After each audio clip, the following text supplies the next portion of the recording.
অবশেষে চূড়ান্ত হলো পেনালিসিমার ভেন্যু ও সময়সূচি। আর্জেন্টিনা ও স্পেনের মধ্যকার বহুল প্রতীক্ষিত এই ম্যাচ অনুষ্ঠিত হবে 2026 সালের মার্চ মাসে। ভেন্যু হিসেবে থাকছে কাতারের রাজধানী দোহার লুয়াইস স্টেডিয়াম, যে মাঠে 2022 সালে বিশ্বকাপের ফাইনালে ফ্রান্সকে টাইব্রেকারে হারিয়ে তৃতীয় বিশ্বকাপ শিরোপা জিতেছিল আর্জেন্টিনা। স্প্যানিশ দৈনিকের তথ্য অনুযায়ী 2024 সালে লাতিনদের শ্রেষ্ঠত্ব প্রতিযোগিতায় কোপা আমেরিকা চ্যাম্পিয়ন আর্জেন্টিনা এবং ইউরো ফুটবলের সর্বোচ্চ টুর্নামেন্ট ইউরো চ্যাম্পিয়নশিপের সেরা দল স্পেনের এই লড়াই হবে 2026 সালের 28 মার্চ। একই বছরে জুনে যুক্তরাষ্ট্রে পর্দা উঠবে ফুটবল বিশ্বকাপের। তার আগে হাই ভোল্টেজ এই ম্যাচকে ঘিরে ফুটবল দুনিয়ায় এরই মধ্যে তুমুল উন্মাদনা শুরু হয়েছে।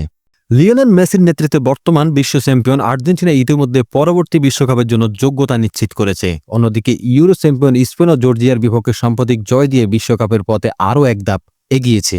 দুই দলের ফুটবল সংস্থা এখন পেনালিসিমার আয়োজন চূড়ান্ত কাজ করছে বলে জানা গেছে। পেনালিসিমা মূলত চালু করা 1985 ও 1993 সালে হওয়া আর্তেমিও ফ্রান্সি কাপের পরিবর্তে। শেষবার এই ট্রফি জিতেছিল 1986 সালে বিশ্বকাপ জয়ী আর্জেন্টাইন কিংবদন্তি দিয়াগো ম্যারাডোনা। এরপর পেনালিসিমা প্রথম সংস্করণের শিরোপা ধরে রাখে আর্জেন্টিনা। কাতার বিশ্বকাপে নিজেদের দীর্ঘ বিশ্ব চ্যাম্পিয়ন হওয়ার আক্ষেপ গোছানোর আগেই ওই বছরের জুনে ইতালিকে 3-0 গোলে পেনালিসিমায় হারায় লিওনেল মেসি ও লিওনেল স্কালোনির দল।